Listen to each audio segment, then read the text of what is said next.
Goodwill commodities வழங்கும் வணிக செய்திகள். பங்குச்சந்தை நிலவரம் குறித்து தொலைபேசி வாயிலாக நம்மிடையே பல்வேறு தகவல்களை பகிர்ந்து கொள்கிறார் பங்குச்சந்தை நிபுணர் சேதுராமன். வணக்கம் சேதுராமன். வாரத்தின் இரண்டாவது நாளான இன்று சந்தைகளின் போக்கு எப்படி இருக்கும்? வணக்கம்.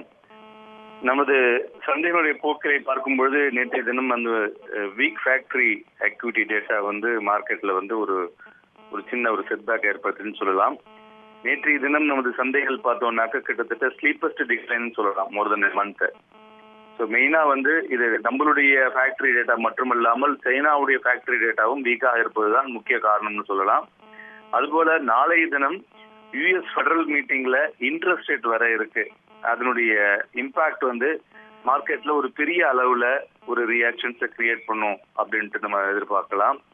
ஸோ அதனால இத மாதிரியான சமயத்துல இன்வெஸ்டர்ஸினுடைய பரிந்துரைகள் இறங்கக்கூடிய செக்டார்கள் நல்லா இறங்குறது வாங்குறது நல்லா இருக்கும். அதுபோல் நம்ம இந்தியன் வாலட்டிலிட்டி இண்டெக்ஸை பத்தி சொல்லிட்டு இருந்தோம். அது நேற்றைய தினம் கிட்டத்தட்ட 7% ஏறி இருக்கிறது. ஸோ அதனால அது மாதிரி ஒரு ஸ்டீப் இன்க்ரீஸ் வந்தாலே வாலட்டிலிட்டி அதிகரிக்க கூடும் என்ற இண்டிகேஷனை கொடுக்கறதுன்னு சொல்லலாம்.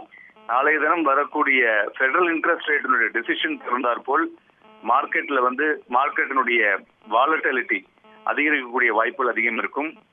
அதுபோல நம்மளுடைய இந்தியன் எக்கானமியை பொறுத்தவரை London Paris based organisation for economic cooperation and development OECD company நேற்றைய தினம் என்ன ப்ரொஜெக்ட் பண்ணிருக்காங்கனாக்க நம்மளுடைய இந்தியன் எக்கானமி குரோத் 5.7% இந்த 2014 5.9%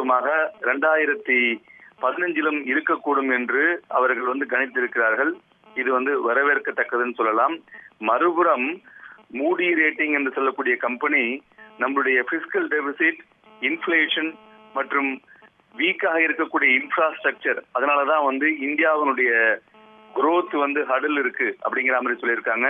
இருந்தாலும் ஓவரால் சப்போர்ட்டிவாக நமது எக்கானமியில ஒரு பெட்டர் குரோத் எதிர்பார்த்து கொண்டிருக்கிறார்கள்.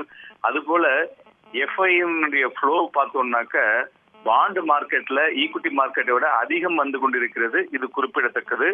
அதுபோல் ஜப்பான், யூரோப் மற்றும் அதர நகரங்களில் இருந்து எஃப்ஐ ஃப்ளோவும் அதிகமாக இருக்கிறது. மியூச்சுவல் ஃபண்ட்ஸ் இன்வெஸ்ட்மெண்ட்ஸும் பார்த்தோம்னாக்க அதிகமாக இருக்கிறது. ஓவராலாக ரொம்ப பெரிய செட்பேக் மார்க்கெட்ல வரும்னு சொல்ல முடியாது. பட் ஒரு ஸ்மால் கரெக்ஷன் அப்பப்போ மார்க்கெட்ல இருக்கக்கூடிய வாய்ப்புகள் அதிகம் இருக்கிறது. ஒரு லாங் டேர்ம் வியூல பார்க்கும் பொழுது தேசிய பங்குச்சந்தை NSE 7,850 இருந்து 7,900 என்ற லெவல்ல ஒரு ஸ்ட்ராங் பேஸாக ஒரு கன்சாலிடேஷன் பேஸாக அடுத்த 2 அல்லது 3 மாதங்களுக்கு எடுத்துக்கொள்ளும். அதுபோல் மேலே செல்றதுனால் 8,200 மேல் தாண்டி இருந்ததுன்னா 8,500 இருந்து 8,700 வரை செல்லக்கூடிய வாய்ப்புகளும் அதிகம் இருக்கிறது. பட் ஓவரால் இன்றைய தினம் மற்றும் நாளை தினத்திற்கு மார்க்கெட்டிலே வாலட்டிலிட்டி மிகுந்து காணப்படும். ஸ்டாக் ஸ்பெசிபிக்குடன் இருக்கக்கூடும்.